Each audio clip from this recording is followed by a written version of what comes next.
it's nice to know that you can go from a sad situation to where you are now. I think you are, for me, you are really strong, and as a woman, is you have to be really encouraged for what you are doing. And how how was it to be a woman in that field, like to be a woman actually promoting Bitcoin? How was it? I think one thing as a woman in Africa, the first thing your husband should like give you uh, that go ahead to say, you know, first he has to understand what you are doing, and then he has to like, okay, go ahead and do this thing. And imagine for me, I had to like travel the world. So my husband had like agreed to me just travel alone without him and all that. So for me, first thing is I got the blessing first from my husband. So I told him this is what I feel like I have to do.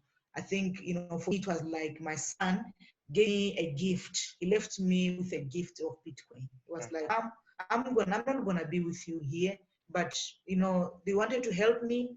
Now help people with this thing that you found.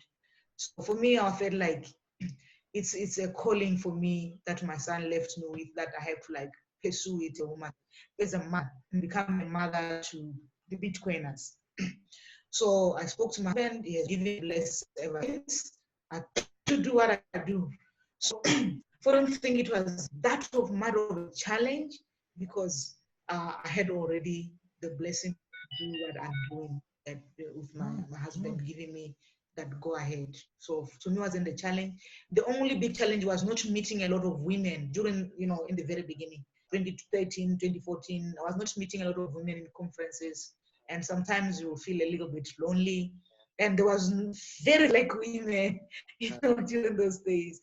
And I remember when in Bitcoin 2014 conference in Amsterdam, I could count about 3 black people, Wow. like at the conference, like literally like 1, 2, 3, you know, and you know, and then women, you know, you couldn't count a lot of black women. They were not even like, I don't even remember seeing one. If I have, she will forgive me, but I don't remember. So I think the journey as a woman has been interesting, but now today we've got a lot of women coming in, and it's becoming beautiful. Because if you can entrust anything with a woman, you are sure it Yes. will last a lifetime. Yes, It will last a lifetime. yes, Yeah. this is Yeah. what generally we say in Africa. And Yeah. I heard last time I was talking from Cameroon, and he was talking about a lady from Botswana that he admired a lot. And I said, which one? And he said, someone named Alakanani. I said, okay, I know. And I said, why you like this one, this lady? And he said, I like the way she explained Bitcoin to people. And Oh.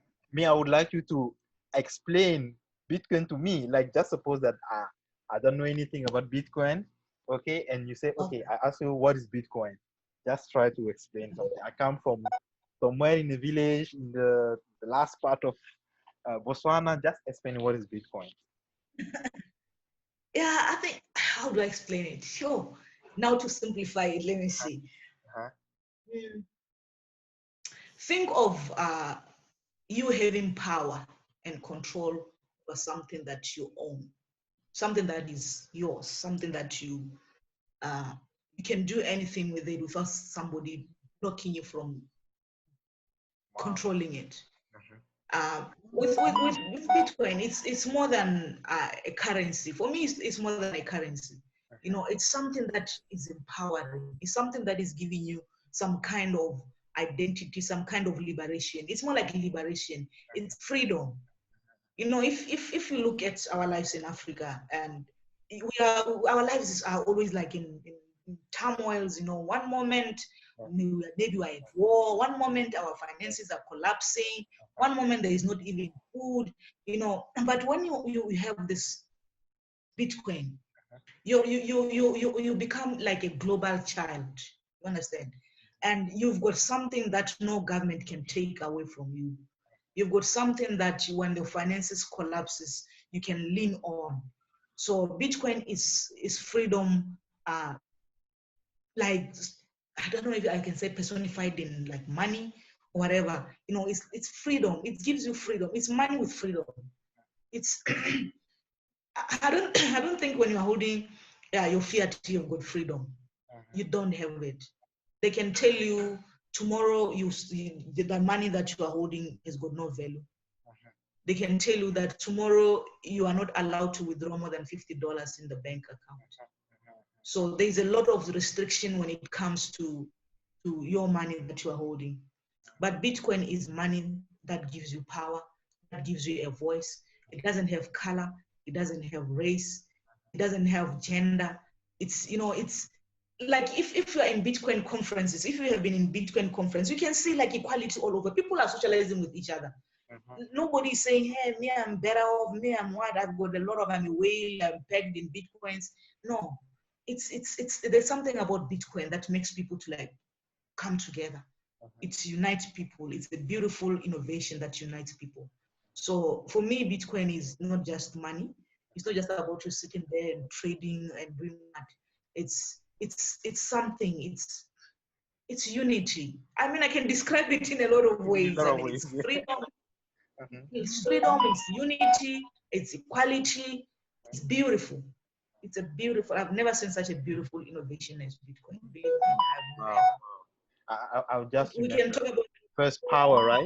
First power, yeah, freedom, and liberation, general, yeah, unity, all those characteristics. all those things, yeah, that make this innovation beautiful. I mean, we've seen innovations before coming in. We've seen, we've seen whatever that has been happening, technologies coming in and all that, but we've never seen a technology which unites people better than Bitcoin. Yes, yes, yes. Bitcoin is beautiful. Nice, nice. It's beautiful. And